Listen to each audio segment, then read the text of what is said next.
Hey ladies and gentlemen, this is Scvrush from the UEN.com giving you guys a 3-on-3 commentary.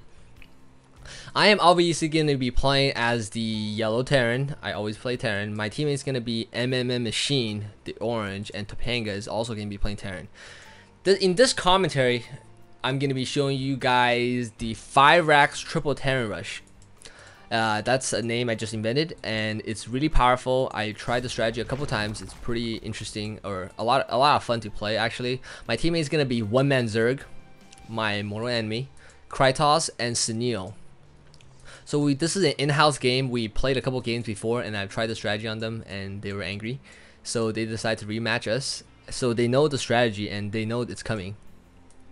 So the idea of the strategy is to build 5 racks really fast, not getting a refinery. I'll explain that in a bit, and get that critical mass ball of marines and kill the enemy.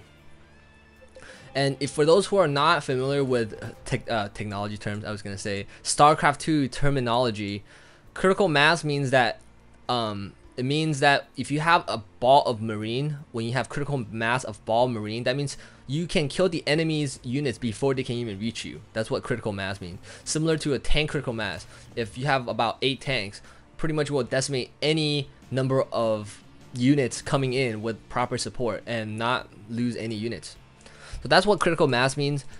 Marines are pretty fragile by itself, but once you get the critical mass, it's actually very, very powerful and very difficult to stop. So the reason why I don't want to get the refinery is because refineries are not cost effective in terms of rushing. And that's because it costs 75 minerals to get the refinery, and it costs 30 seconds to build it. That means I could be mining for 30 seconds instead of building a refinery, and that costs 30 minerals. That's 30 minerals worth of mining time.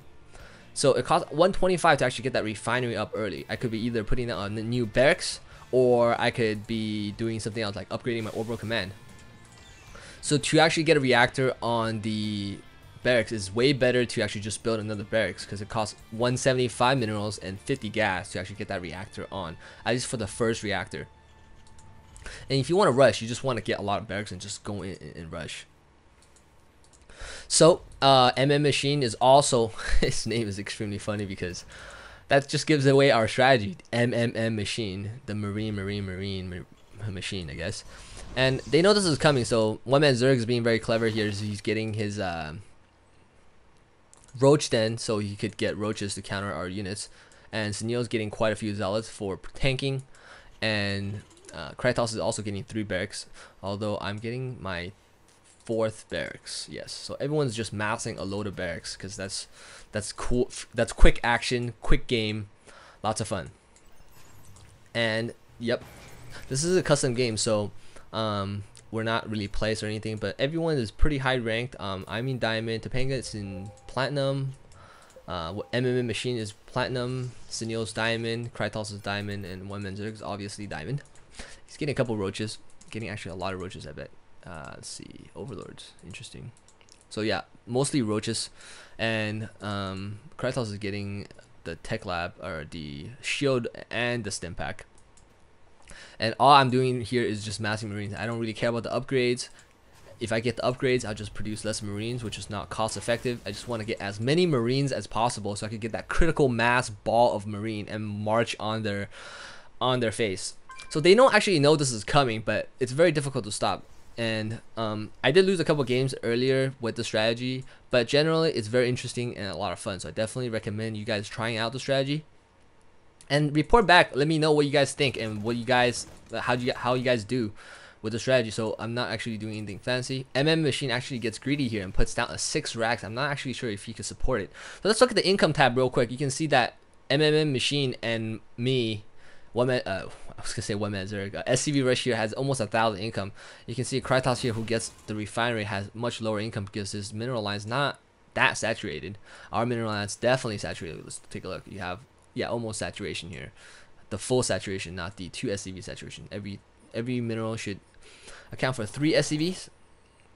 And you can see that this is a critical group, mass group of marines, And you can't really stop this unless you have like Colossus or tanks or something, but even then it's very difficult. So as you can see, they know that we're coming and we're fighting here. And you can see that these zealots, a lot of these zealots are just evaporating before they could even get to us. And roaches are actually not a counter to marines when you have this many marines. We're just downing these roaches. Let's hold the Alt key to see all the health of all the units. And Kratos is forced to retreat because he knows that he can't win this battle because he just doesn't have enough units.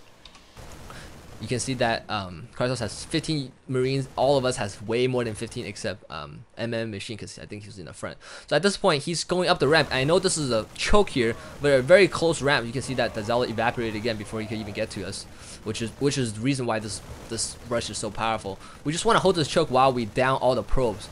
And Scvrush is okay, good, perfect. That was like Scvrush fails. So we just want to fight him at this choke, so he doesn't get that concave on us. And at this point, he has more roaches. That's kind of dangerous. But we're able to kill all of his probes while we're pushing into this base, which is really effective. And at this point, you can see that we pretty much took Senil out, and there is really not much they have. They don't really have much. As you can see, look at our base here. We MMM Machine obviously leading with the Marines because he has 6 racks queuing up stuff. And he also got the refinery later while we're attacking. Has 24 marines. I have 21 and Topanga has 18. So I'm getting a couple of reactors or tech labs just so I can get that early marauder to counter some of the roaches. But nonetheless, you really just want to get the critical mass marines. That's what wins this game pretty much, or the core of the strategy. He gets all these tech labs, which is cool. He's supply locked actually. It's interesting. Ooh. Anyway, so here's another battle coming on, and you can see that they just don't stand a chance. Zealot just evaporates before he can get to us. I think we lost a total of 5 marines against that battle, in that battle just now. And one Zerg is teching for Hatch. Oh, I just scanned his base. Very good. And he is putting down maybe Infestor or Spire. I don't know.